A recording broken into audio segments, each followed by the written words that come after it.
Salut les tarophiles, une petite vidéo très rapide pour vous parler d'un sujet qui est très fréquemment abordé quand on parle de tarot, c'est qu'est-ce que ça veut dire le mot tarot. Alors je rebondis sur ce sujet maintenant parce que il y a quelques mois, un chercheur justement spécialisé dans le domaine du tarot a fait un petit peu, selon lui en tout cas, des petites découvertes concernant le terme tarot et sa provenance. Et je voulais rebondir dessus parce que personnellement, je ne suis pas du tout convaincu. Voilà, pour pouvoir essayer de trouver une origine à ce mot, il est allé du côté de la langue grecque, il est allé du côté de la langue arabe, il a trouvé des mots qui ressemblent à peu près, mais sans aucune filiation certaine, puisqu'on ne retrouve ce mot nulle part dans les textes pour mentionner le jeu en question.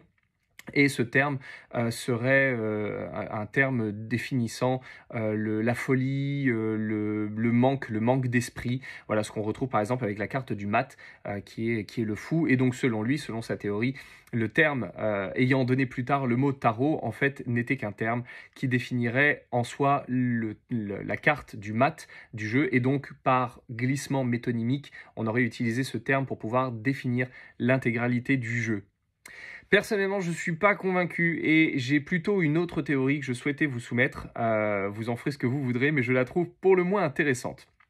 Tout d'abord, il faut savoir que ce qu'on appelle nous aujourd'hui un jeu de tarot, c'est un terme qui est très générique et qui est très surtout moderne. À l'origine, on ne parlait pas de jeu de tarot. Quand les premiers jeux de cartes, qui sont ceux qui figurent le jeu de tarot qu'on connaît aujourd'hui, sont apparus, le terme que l'on donnait était plutôt celui de trionfi, c'est-à-dire de triomphe. Donc ça, c'était pour désigner les jeux qui sont apparus en Italie, parce que c'est là-bas qu'on trouve les plus anciennes versions du jeu. Et donc les trionfi, les triomphes, désignaient en réalité ces grandes cartes illuminées représentant des personnes de la royauté ou de l'Église, parce que on pouvait pareil retrouver un pape par exemple. Donc c'est à la base une espèce d'œuvre d'art pour représenter des personnages importants. Donc on est face là à un jeu riche, important, qui a vocation à être un jeu de type princier. Et le terme en fait tarocchi va apparaître un tout petit peu plus tard dans l'histoire. En tout premier, on parle de triomphe, et c'est un tout petit peu plus tard que le jeu tarocchi va arriver, et que avec lui, quasiment dans la foulée, le mot tarot va apparaître. Alors, il faut comprendre tout d'abord, pour bien saisir le sens de ce terme, la structure des cartes qui composent le jeu. Si vous vous dites juste, vous cherchez l'origine du mot tarot simplement dans l'histoire, ça va peut-être pas être suffisant. Il faut aller regarder le jeu. Et comment les jeux étaient faits à l'origine? Eh bien, les cartes étaient très grandes, assez épaisses, et elles étaient faites selon une structure qu'on va dire tripartite. Comme nous, par exemple, on peut considérer que nous avons, quand on est un tout petit peu spirituel, une structure tripartite, puisqu'il y a le corps, il y a l'esprit, c'est quand on pense, et puis il y a l'âme entre les deux, qui est cette espèce de chose totalement indescriptible qui est censée réunir l'esprit et le corps, et qui les unit, et ce qu'on retrouve par exemple dans certaines croyances où on voit l'esprit qui est capable de se décorporer et qui est maintenu quand même à ce dernier par une corde d'argent. Eh bien, il faut savoir que cette structure des cartes, le fonctionnement de fabrication des cartes était fait pareil sur trois éléments. Le premier élément, c'était le recto, donc qui était fait sur du papier, mais c'est du papier très dense. Et puis ce papier était collé sur ce qui allait être le centre. C'est une espèce de plaque rigide que nous, en France, plus tard, on va appeler lame. L''AME. C'est pour ça que je fais le rapprochement avec lame. Alors, plus tard, ça deviendra lame, une lame, L-A-M-E, tout condensé. Mais en fait, c'est une agglutination qu'on retrouve dans d'autres mots de la langue. Par exemple, quand vous parlez de la plante grimpante, le lierre. En fait, le lierre, à la base, ça ne s'appelle pas du tout le lierre. Ça s'appelle le hier, H-Y.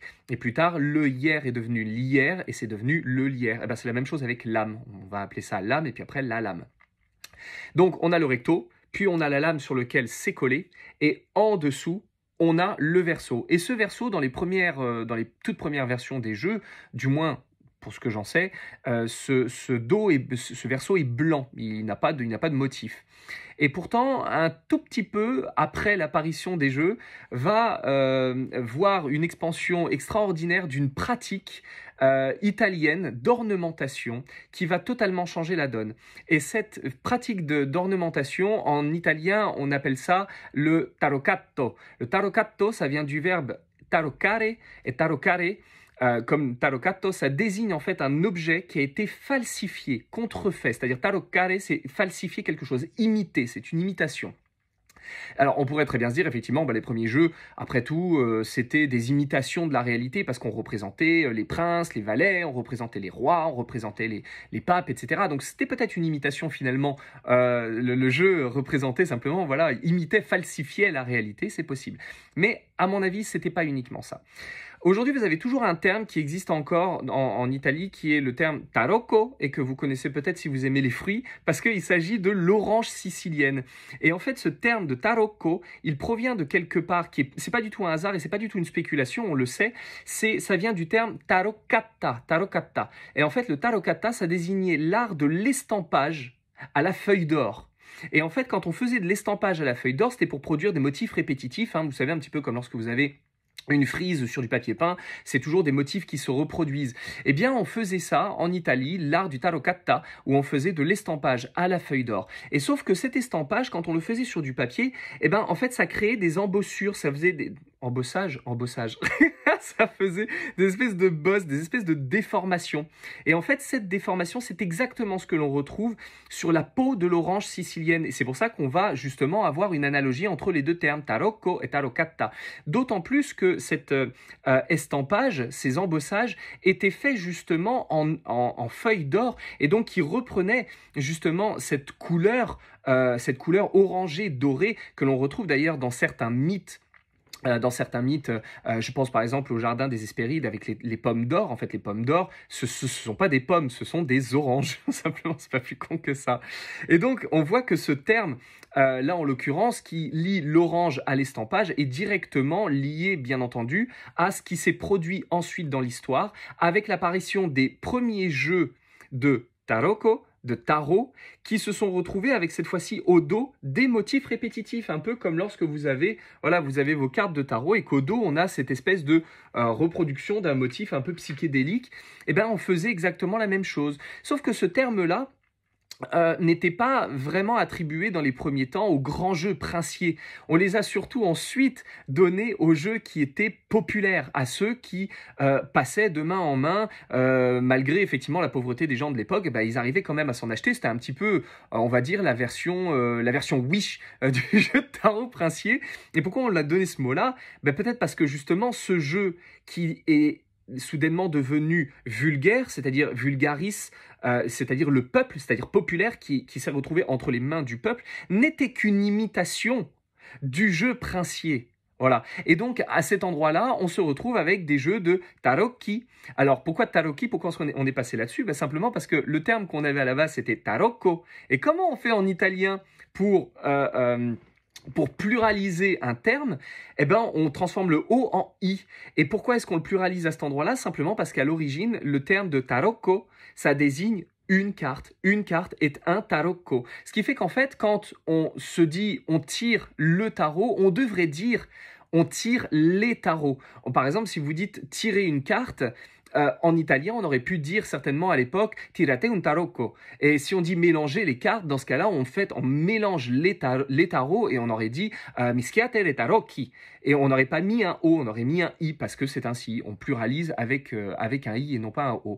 Et donc, évidemment, ce terme-là ensuite va se retrouver, on va le retrouver en France, le terme tarot, sauf qu'à l'époque, en France, la langue française n'est pas du tout codifiée. En fait, on peut écrire exactement comme on le veut, simplement en fonction de ce qu'on entend.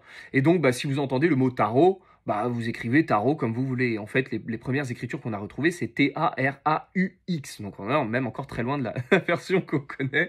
Voilà. Et puis, évidemment, à partir de là, le jeu populaire va avoir énormément de succès et se répandre un petit peu à travers tous les pays, bien entendu, passant de l'Italie à la France, à la Suisse, à l'Allemagne, à l'Espagne, jusqu'à ne plus s'en arrêter et avoir aujourd'hui les milliers, peut-être même plus, de jeux qu'on connaît aujourd'hui.